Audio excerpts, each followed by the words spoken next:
Welcome to Sanjana's Education Strategies. Learn the trade secrets to cover vast concepts in no time. If you like the video, please do like, share and subscribe. Which of the following contains maximum number of moles? We are going to find which of the following contains maximum number of moles. So first you see 4 gram of oxygen, 4 gram of ammonia, then 4 gram of carbon dioxide, 4 gram of sulfur dioxide. In this, which contains maximum number of molecules we are going to find. So to find the maximum number of molecules, first you have to find the molecular mass. Find the molecular mass of each quantity. First oxygen we can find. For oxygen we know it is 2 into 16 which is equal to 32 gram. Next is for NH3. So nitrogen you're having 14 plus 3 into 1 which gives you 17 gram. Carbon dioxide it is 12 plus 16 into 2 which gives you 44 gram. Yes. Next is sulfur dioxide, it is equal to 32 plus 2 into 16 which gives you 64 gram. Yes. Now you have found molecular mass for each quantity. Now just see 32 gram, 17 gram, 44 gram, 64 gram. Which is having very less weight? 17 gram. Yes. So NH3 it is having very less weight. It has minimum molecular mass, which means it will contain maximum number of molecules. This is a table. This is a concept. If it is having very less molecular mass, which means it will have maximum number of molecules. So in this, which will have maximum number of moles? 4 gram of NH3. Now see another one question. Calculate the number of A particles in 0.1 mole of any substance, and also we should calculate the hydrogen atoms in 0.1 mole of H2SO4, and we should calculate the number of molecules in 1 kilogram of calcium chloride. First we should calculate the number of particles in 0.1 mole of any substance. So we know in 1 mole 6.02 into 10 power 23 particles are present. Then in 0.1 mole, how many particles are present? 6.02 into 10 power 23 divided by 1 into 0.1, which gives 6.02 into 10 power 22 particles will be present in 0.1 mole of a substance. Okay.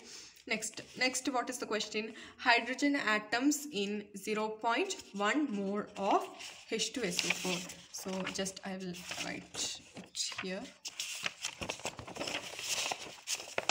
Okay. So we should find how many hydrogen atoms are present in 0.1 mole of H2SO4. H2SO4 we are calculating. In 1 mole of H2SO4 there will be 6.02 into 10 power 23 particles. Here the particle is atom. Okay, but here how many hydrogen is present? 2 atoms of hydrogen. In 1 atom, 1 mole of a particular hydrogen atom, it will have 6.02 into 10 to the power 23.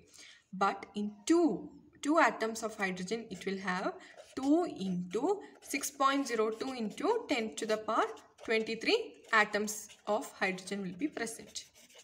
Okay, that is something you have to understand. Now, we are going to find in 1 mole, now it is having this much atoms. In 0.1 mole of H2SO4, how many atoms of hydrogen will be present? Okay. Understand, children? 2 atoms of hydrogen are present. That's why we are taking 2 into 6.02. If it is 1 atom of hydrogen, simply if it is H, then we consider only 6.02 into 10 power 23. Here 2 atoms of hydrogen is present in sulfuric acid. That's why we take it as 2 into 6.02 into 10 to the power 23 atoms. So in 0.1 mole, how many particles of hydrogen will be present?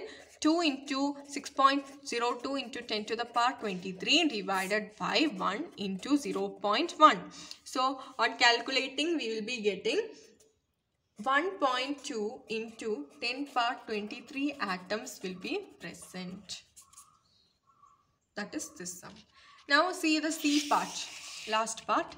Molecules in 1 kilogram of calcium chloride. In 1 kilogram of calcium chloride, how many number of molecules are present we have to calculate. First of all, you should know what is 1 kilogram. 1 kilogram is equal to 1000 gram. Okay, in this how many number of molecules are present. So calcium chloride. First you find the molecular mass of calcium chloride because they have given molecules, which means we need molecular mass. If they have given mole, you just take that Avogadro number. Okay, now just calculate molecular mass. It is 40 plus 35.5. This is for chlorine into 2, which gives you 111 gram. You got the molecular mass. Now in 111 gram of CaCl2, it is having how many molecules?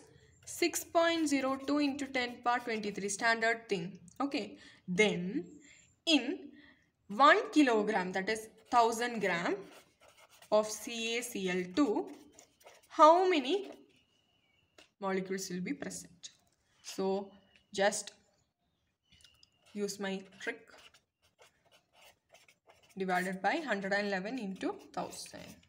So the answer will be 5.42 into 10 power 24. This is your answer. This many molecules will be present in 1000 gram, that is 1 kilogram of CaCl2. That's all based on this sum. Next we'll see another one question. How many grams of aluminium are present in 0.2 mole of aluminium? We'll see how many grams. First you take aluminium. What is the atomic mass? Here we don't need molecular mass because aluminium is alone. Okay, only one atom is present. 27 gram is its atomic mass. Now in this you should find how many grams are present in 0.2 mole of aluminium. In 1 mole of aluminium, 27 gram. So 27 gram of aluminium you will be having 1 mole. Then in how many gram of aluminium you will be having 0.2 mole, that you have to find. Now 27 divided by 1 into 0.2, you will be getting 5.4 gram. So these many grams.